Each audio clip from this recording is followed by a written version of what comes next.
2. 찰스 스트리랜드에 대해서는 이미 그 정도까지 씌어진 셈이므로 나까지 나서서 무엇을 더 보태야 할 이유는 없을지도 모르겠다. 화가를 찬양하고 기념하는 일은 역시 작품을 통해 이루어져야 하는 것이 아니겠는가. 내가 남들보다 그를 더 가까이 알았던 것은 사실이다. 나는 그가 화가가 되기 전부터 알았고 그가 파리에서 어려운 시절을 보낼 때도 자주 만났다. 하지만 내가 전쟁 때 타히티에 가지만 않았더라도 그 회상기를 적을 생각은 하지도 못했을 것이다. 다 알려져 있듯이 그는 타히티에서 말년을 보냈다. 거기에서 우연히 나는 그와 가까이 지냈던 사람들을 만났다. 덕분에 나는 그의 비극적인 삶 가운데 어둠에 묻혀있던 대목을 밝혀줄 수 있는 사람이 되었던 것이다. 스트리랜드의 위대성을 믿는 사람들이 옳다면 생전에 그를 직접 알았던 사람들의 사적인 이야기를 군더더기라고는 할 수 없다. 내가 스트리랜드를 알았던 만큼 엘 크레코를 친밀하게 알았던 사람이 있다면 우리는 그 사람의 회고담을 듣기 위해 무슨 수인들 쓰지 않겠는가. 하지만 나는 그런 변명이나 하려 들지는 않겠다. 정신 수양을 위하여 자기가 싫어하는 일을 매일 2가지씩 하는 게 좋다고 충고한 사람이 누구였던가? 어떤 현자의 말인데 누구였는지 생각이 안 난다. 나는 그 가르침을 아주 꼼꼼하게 따르고 있다. 날마다 아침에 잠자리에서 일어나고 밤에는 잠자리에 드는 것이다. 하지만 내 천성에는 금욕주의적인 경향이 있어서 나는 매주 그보다 더 심한 육신의 고행을 감행하고 있다. 매주 더 타임즈지에 지 문예 부록을 빠짐없이 읽고 있다는 말이다. 세상에 쏟아져 나오는 무수한 책들이 출판될 때 저자들이 갖는 밝은 희망, 그리고 그들을 기다리고 있는 운명을 생각하다 보면 그것이야말로 유익한 수양이 된다. 어떤 책이 대중의 주목을 받게 될 가능성은 얼마나 될까? 성공을 거두었다고 해봐야 한 철의 성공에 지나지 않는다. 어쩌다 책을 산 독자에게 그저 몇 시간의 휴식을 제공하기 위해 또는 여행의 무료함을 달래주기 위해 저자가 얼마나 많은 애를 썼으며 얼마나 쓰라린 체험을 하였고 얼마나 골머리를 앓았는지 아무도 모른다. 서평들을 통해 판단해 보건대 이들 책 가운데는 심혈을 기울여 쓴 좋은 책들이 많다. 구상에 고심한 책도 많다. 심지어는 평생의 노고를 바친 책들도 있다. 내가 여기에서 얻는 가르침은 작가랑 글 쓰는 즐거움과 생각의 짐을 벗어버리는 데서 보람을 찾아야 할 뿐 다른 것에는 무관심하여야 하며 칭찬이나 비난, 성공이나 실패에는 아랑곳하지 말아야 한다는 것이다. 하여간 전쟁이 터지자 새로운 태도가 등장하였다. 젊은이들은 우리 구세대가 알지 못했던 신들에게 의지하기 시작했다. 우리 이후의 세대가 어느 방향으로 나아갈지는 벌써부터 뻔하다. 젊은 세대는 자신의 힘을 의식하고 소란을 떨면서 이제 문을 녹화하는 일 따위는 걷어치우고 함부로 들어와 우리 자리를 차지해버렸다. 사방이 그들의 고함 소리로 시끄럽다. 나이 든 사람 가운데는 젊은이들의 괴이한 짓을 흉내내면서 자기네 시대가 아직 끝나지 않았다고 애써 믿으려는 이들이 있다. 그들은 개중에도 제일 혈기왕성한 무리를 따라 힘껏 소리질러 보건만 그 함성은 입안에서만 공허하게 울릴 뿐이다. 그들은 가버린 청춘의 꿈을 되살릴 수 있을까요? 눈썹도 그려보고 분도 발라보고 화장도 덕지덕지 해보고 흥겹게 떠들며 놀아보는 가련한 바람둥이 여자들 같다. 지혜로운 이들은 점잖게 자기들의 길을 간다. 그들의 거역한 미소에는 너그러우면서도 차가운 비웃음이 깃들여 있다. 그들은 자기들 역시 지금의 젊은이들처럼 소란스럽게 그들처럼 경멸감을 가지고 안일에 빠져있던 구세대를 짓밟아왔던 일을 기억한다. 또한 지금 용감하게 횃불을 들고 앞장선 이들도 결국은 자기들의 자리를 물려주게 되리라는 것을 안다. 마지막 말이라는 것은 세상에 없다. 옛 도시 니네베가, 이 니네베는 고대 아시리아 제국의 수도로서 티그리스강 동쪽에 오늘날 치면 이라크 지방에 있었다는 지금 매몰되어 있는 도시인데 훌륭한 건물들이 발굴되기도 했답니다. 옛 도시 니네베가 그들의 위협을 하늘 높이 쌓아 올렸을 때 새로운 복음은 이미 낡은 것이 되어버렸다는 것이다. 말하는 당사자에게는 잠옷 새롭게 여겨지는 용감한 말도 알고 보면 그 이전에 똑같은 어조로 100번도 더 되풀이 되었던 말이다. 추는 항상 좌우로 흔들리고 사람들은 같은 원을 늘 새롭게 돈다. 때로 어떤 사람은 자기가 살았던 시대를 넘어서 전혀 낯선 시대에 이르기까지 상당히 오랫동안 살아남는 수가 있다. 그러면 호기심 많은 사람들은 인간 희극 가운데서 가장 기이한 광경 하나를 목격할 수 있게 된다. 가령 오늘날 누가 조지 크랩을 기억하겠는가? 조지 크랩은 영국의 시인입니다. 그는 자기 시대의 유명한 시인이었고 사람들은 하나같이 그의 천재성을 인정하였다. 현대인의 삶이 훨씬 복잡다단해져 사람들의 마음이 하나가 되는 일은 이제 아주 드물게 되었지만 말이다. 그는 알렉산더 포프의 문화에서 시작법을 배워 이행식 아분시키는 형식으로 교훈시를 썼다. 그러자 프랑스 혁명과 나폴레옹 전쟁이 터졌고 시인들은 새로운 노래를 부르기 시작하였다. 하지만 크랩 씨는 계속해서 이행 아분의 교훈시를 썼다. 그도 세상을 온통 뒤흔들어 놓고 있던 젊은이들의 시를 읽었을 것임에 틀림없다. 아마 그들의 시를 형편없다고 보았을지 모른다. 하기에 형편없는 시들도 많았다. 하지만 키츠나 워즈워드의 명상시들, 콜리지의 시 한두 편, 그리고 그 밖에 셀리가 쓴 시들은 일찍이 아무도 발 디디지 못했던 광대한 정신의 영역을 발견했다고 할 수 있다. 크랩 씨는 죽은 사람이나 다름없었지만 그래도 여전히 이행 아분의 교훈시를 썼던 것이다.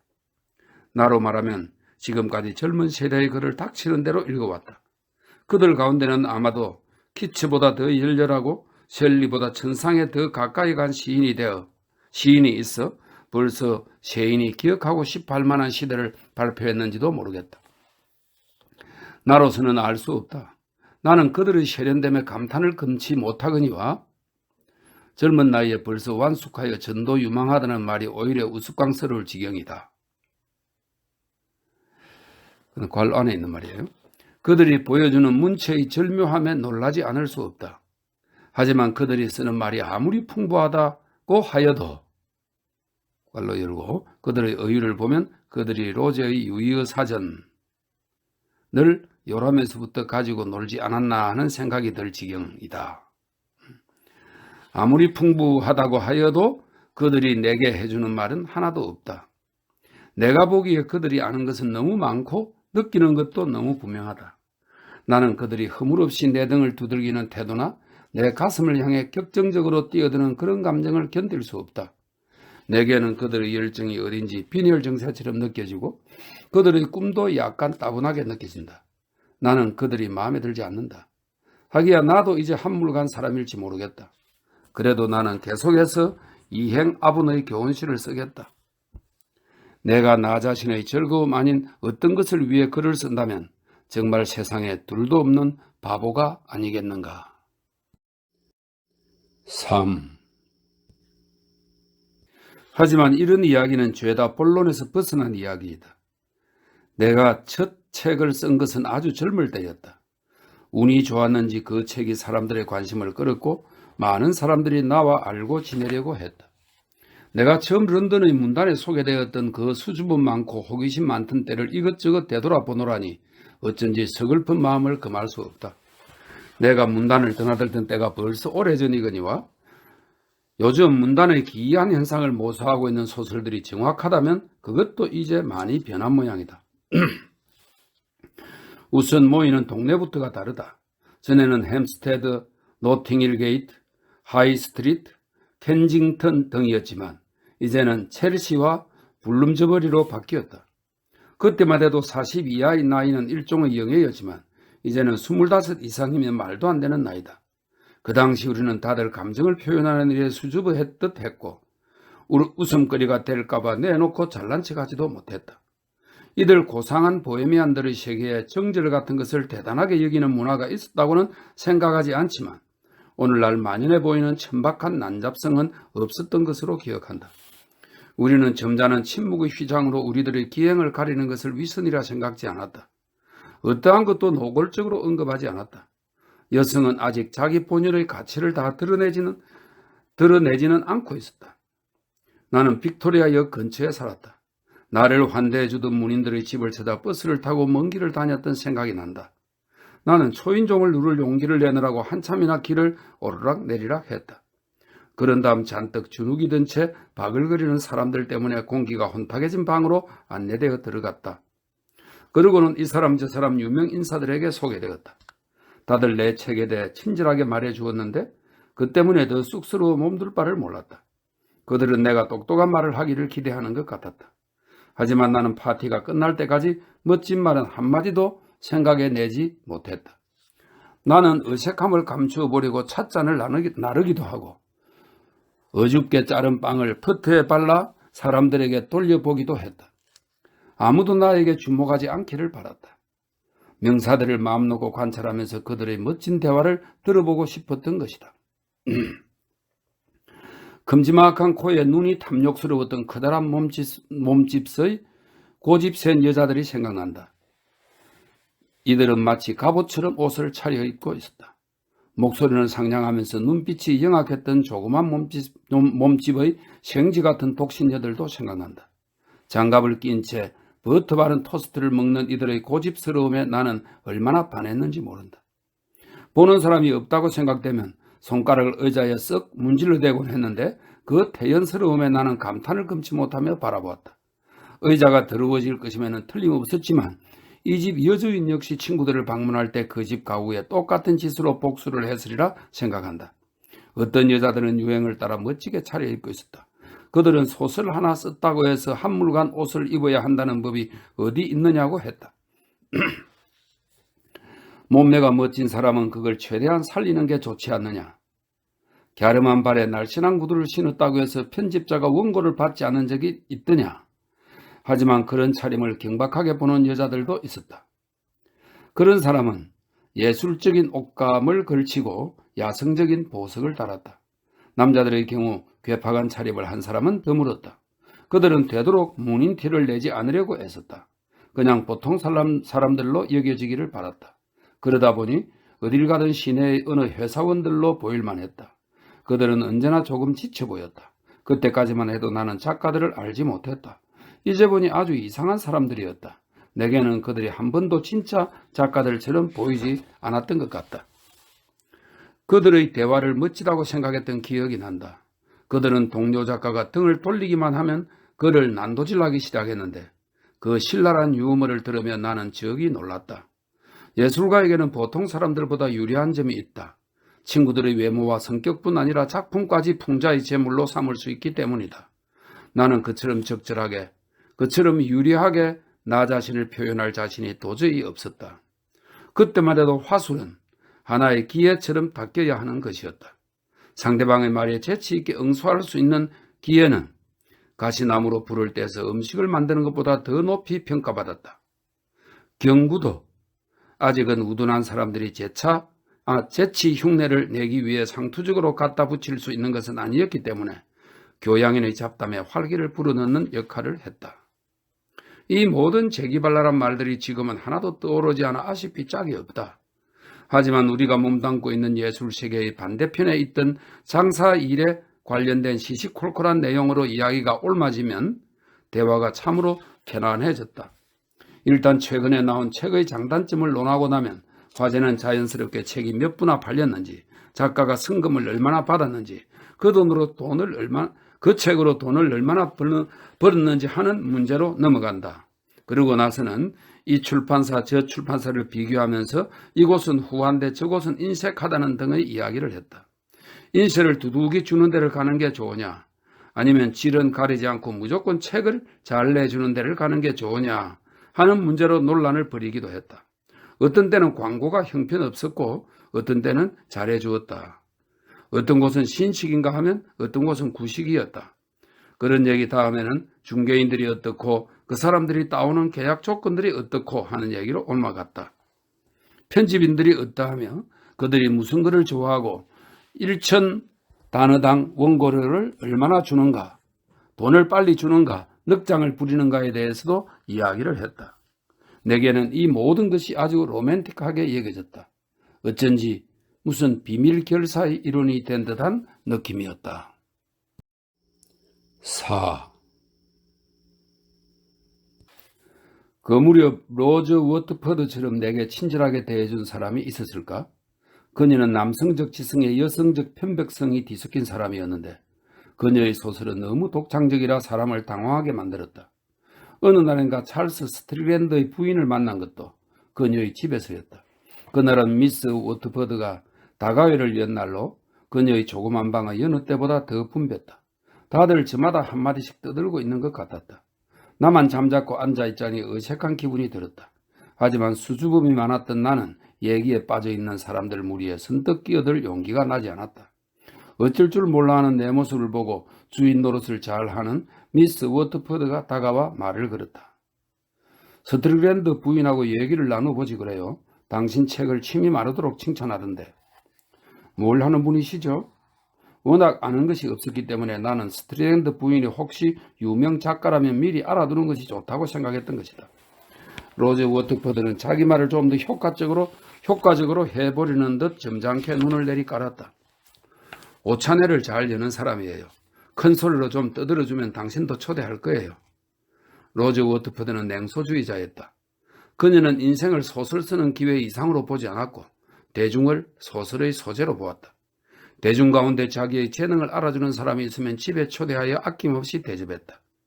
그녀는 명사들에게 약한 그들 대중을 장난스러운 경멸감을 가지고 보았지만 그러면서도 그들 앞에서는 저명한 여류 작가답게 점잖게 처신했다. 나는 스트리랜드 부인에게 안내되어 10여 분 동안 이야기를 나누었다. 목소리가 듣기 좋다할 뿐 별다른 점이 없는 여자였다. 자기 집은 웨스트민스터에 있는데 공사 중인 대성당이 내려다 보인다고 했다. 알고 보니 같은 동네에 살고 있어서 우리는 금방 친근감을 느꼈다.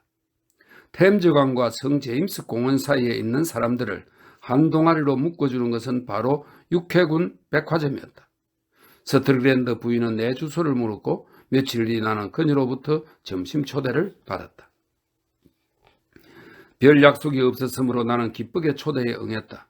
너무 이르지 않을까 하여 대성당을 3번이나 돌다가 갔더니 약간 늦고 말았는데 도착하니 벌써 사람들로 꽉 차 있었다.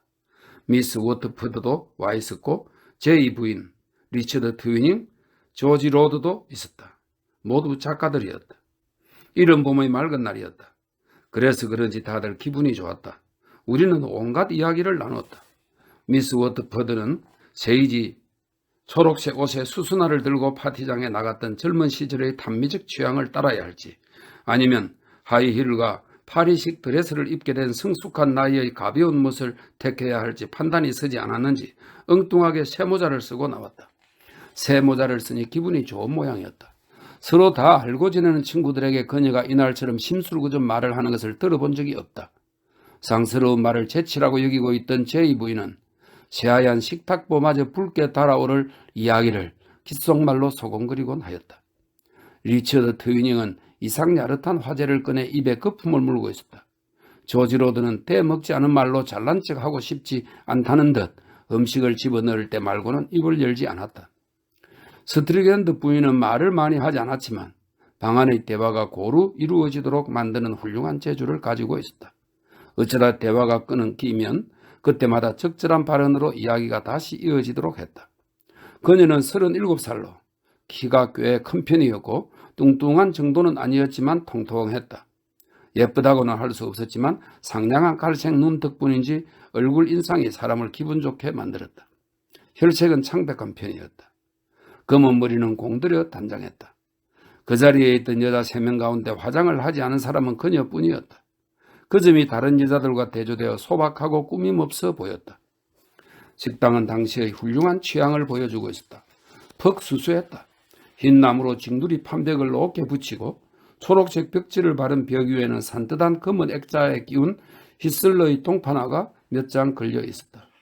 공장 무늬가 찍힌 초록색 커튼이 가지런히 걸려 있고 숲속을 뛰노는 흰 토끼 무늬가 든 초록색 양탄자에는 윌리엄 모리스의 영향이 보였다. 윌리엄 모리스는 영국의 장인이자 작가입니다. 건축사에도 나옵니다. 벽 난로 위에는 네덜란드 델프트산 푸른 자기가 놓여 있었다. 그 무렵에 그와 똑같은 방식으로 치장을 한 식당이 런던에만도 틀림없이 500개는 되었을 것이다. 정결하고 예술적이었지만 건조했다. 파티가 끝나 헤어질 때 나는 미스 워트퍼드와 함께 나왔다. 날씨도 화창한 데다 미스 워트퍼드가 새 모자를 쓴 기분도 있고 해서 우리는 절로 마음이 맞아 공원을 함께 산책하게 되었다. 파티가 참 재밌던데요? 내가 말했다. 음식 맛이 괜찮던가요? 제가 귀뜸해줬죠. 작가들을 초대하려면 음식을 잘 차리라고. 훌륭한 조언이군요. 그런데 왜 작가들을 초대하려고 하죠? 미스 워트퍼드는 어깨를 으쓱해 보였다. 재밌는 사람들이라 그랬겠죠. 그 여자는 세상 돌아가는 걸 알고 싶어 해요. 가엾게도 좀 단순한 사람 같아요. 우리가 죄다 굉장한 사람이라고 생각되나 봐요. 하여간 우리를 점심에 초대하는 게 즐거운 거죠 뭐. 우리한테 나쁠 건 없고요. 난 그 여자의 그런 점이 좋아요. 지금 생각해보니 햄스테드의 품격 높은 언덕으로부터 저 밑바닥 체인이 워커의 스튜디오에 이르기까지 유명 작가라면 사족을 못 쓰고 쫓아다니는 이들 가운데서 스트릭랜드 부인은 그래도 제일 순진한 사람이었던 것 같다. 그녀는 시골에서 아주 조용한 소녀 시절을 보냈다. 뮤디 대본 문구에서 내려보낸 책들은 낭만적인 이야기뿐만 아니라 런던의 낭만까지 함께 싣고 왔다.